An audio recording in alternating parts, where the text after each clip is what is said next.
Do you remember when you found out Ryan had AIDS? Oh my gosh, it was in 1984. You know, he had been sick that whole year, and it was just, you know, I kept taking him to the doctor, and they kept saying, well, there's a lot of colds and flu going around, and finally, the 1st of December, he started getting so sick. He had, they put him in the hospital. He had pneumonia in both lungs. They treated him with bacterial pneumonia, and he never got any better. And then finally they sent him to Riley Hospital, and there in emergency room, Dr. Kleiman said that we feel like Ryan has TB cancer, possibly AIDS. Well, I didn't know anything about AIDS. I didn't want him to have cancer, and you know, but they ruled out TB, and they needed to do a biopsy. There was no AIDS test at the time. Of course, AIDS was so new. So they took a 2-inch biopsy, which was really hard because Ryan was a hemophiliac, and I kind of didn't want him to go in surgery. I didn't think he was, you know, healthy enough. He came out beautifully. I mean, they sent the results to Denver, Colorado, and there the results came back that he had pneumocystis, which meant he had AIDS. And you know, I thought, well, how could Ryan have AIDS? You know, they said, well, we think this is going to be one of the first. And of course, we know in 1985 they brought in all hemophiliacs to clinics and found out that 80% of them was all HIV infected. So.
What do you remember about those years when Ryan was literally fighting for his life?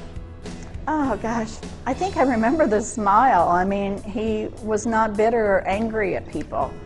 And it was harder on me. I think it was harder on me because I've always been one to listen to what people say and, you know, be discouraged by that. But he was always telling me to keep my chin up. He was always telling me to do this. And just to keep my chin up, that, Mom, that's why we have to educate these people because they don't understand. So I think he was wise way beyond his years, understanding people, and I think he kind of knew his role.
You know, just drawing awareness to the disease, that's what Ryan did. And he put a face to the disease to where people could, you know, just understand AIDS more and from a child's perspective.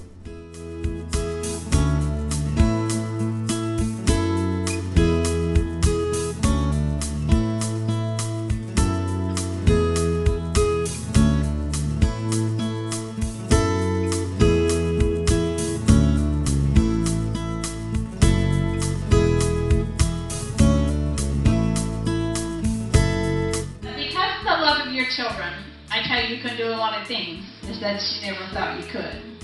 I believed in miracles and I believed in cures, and I really felt like if anybody was ever going to beat AIDS, it was going to be Brian. And I would never give up on that hope. Because of my Christian background, I taught Sunday school for 10 years, 2 to 4-year-olds. And so I really, really believed in those miracles.